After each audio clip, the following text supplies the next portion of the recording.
Fatima Boudchar, wife of Libyan politician Hakim Belhadj, stands with their son Abderrahim, as she holds a letter of apology from Prime Minister Theresa May outside the Houses of Parliament in Westminster. Photo, Reuters, Hannah McKay, Robert Verkaik. One day Friday, May 11, 2018. Theresa May's admission that Britain was involved in the rendition and torture of a Libyan couple has opened the door for 15 more compensation claims brought by asylum seekers who fled the brutal dictatorship of Colonel Gaddafi for the safety of the UK. Many of the men are former members of the organisation led by Hakim Belhadj, who on Thursday won a historic settlement with the UK government 14 years after he was handed over to Gaddafi in a joint CIA-MI6 operation. The Libyan asylum seekers allege they were unlawfully held in detention in the UK on the basis of information obtained by the torture of Mr. Belhaj during his imprisonment. Following Thursday's admission that Britain was complicit in Mr. Belhaj's torture, the UK government is now facing intense pressure to settle the new claims as soon as possible. The case is especially embarrassing for Mrs. May because she was Home Secretary when the government tried to have the claims thrown out. The final bill for compensation and legal costs is estimated to stretch to several £million. Granted political asylum last night. Bernberg Pierce, lawyers for the 15 men, said their clients would be making a full statement next week on the implications of the Belhaj settlement and Mrs. May's admissions that the UK was complicit in his torture. In her statement, the Prime Minister accepted that Britain's security and intelligence agencies sought and supplied information about Mr. Belhaj. The claimants allege this continued while he was being tortured by Gaddafi. One of the men in the new claim, Ismail Kamoka, 52, is a close friend of Mr. Belhaj and works at the London embassy of the Western and UN-backed Libyan government. He was also a member of the Libyan Islamic Fighting Group, LIFG, which sought the overthrow of Gaddafi. The activists claim they were detained in the UK after being granted political asylum by the Home Office.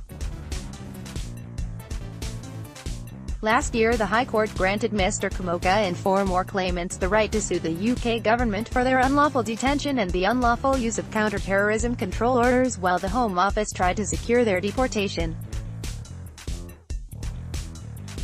They allege that secret documents uncovered in Libya after the fall of Gaddafi show that their detention and national security assessments were based on intelligence obtained by the torture of Mr. Belhaj and other imprisoned anti-Gaddafi activists. Attempts to have claims thrown out in echoes of the long-running Belhaj litigation. The Home Office, which has been defending the case for 4 years, has twice tried to have the claims thrown out. After the 9/11 terrorist attacks, the UK government formed an increasingly close relationship with the Gaddafi regime. It was only in October 2005, during a rapprochement with Libya, that the LIFG was proscribed as a terrorist organisation in the United Kingdom. Britain's security services considered the group, which was set up to overthrow Colonel Gaddafi, to be a risk to the national security of the United Kingdom. Fatima Boudchar, the wife of former Islamist dissident-turned-politician Abderrahim Belhaj, holds a letter of apology from Prime Minister Theresa May. Photo, Getty Images. Mr. Kamoka was jailed in the UK in 2007 after admitting funding the LIFG and providing false passports. But later attempts to deport him to Libya collapsed amid concerns over the reliability of assurances given by the Gaddafi regime. It is understood that Mr. Kamoka now works in a freelance capacity at the Cultural Affairs Department at the Libyan Embassy in Kensington, West London. The recognized government in Tripoli is backed by a variety of militias and political organizations that came to prominence in the 2011 war. Abuse of process. Last year, Lord Justice Phlox rejected the government's attempts to block the men's claims, which it says is an abuse of process. The judge said in his ruling, "For the reasons I have given, I have reached the firm conclusion that the current proceedings are not an abusive process." He added, there was no basis for a conclusion that the current claims should not be allowed to proceed to trial because they had no real prospect of success. Last night Corey Kreider, lawyer for Mr. Belhaj, said she would be writing to the Intelligence and Security Committee, which oversees the work of the security agencies, to ask for a full investigation of the all-new evidence in the case. "It is important that the British public learn the lessons of what has happened," she said.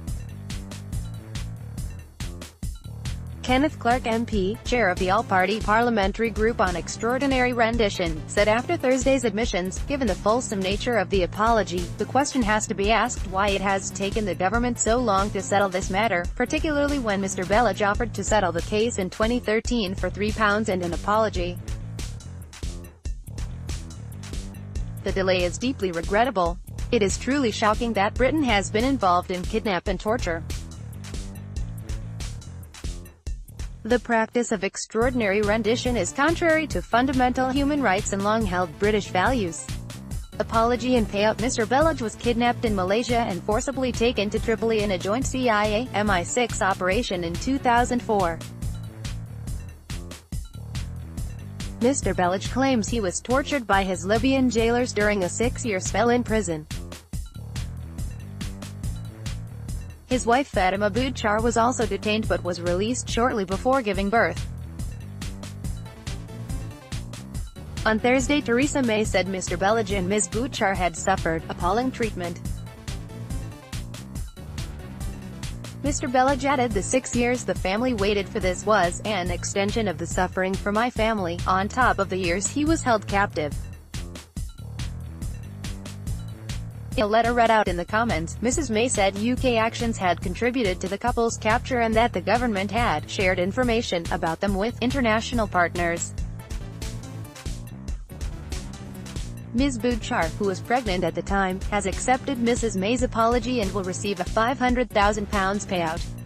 More from Theresa May makes unprecedented apology to Libyan dissident and his wife to settle rendition and torture case. MI6 sought political authority in Libyan rendition case, but prosecutors rule out charges. iNews https://inews.co.uk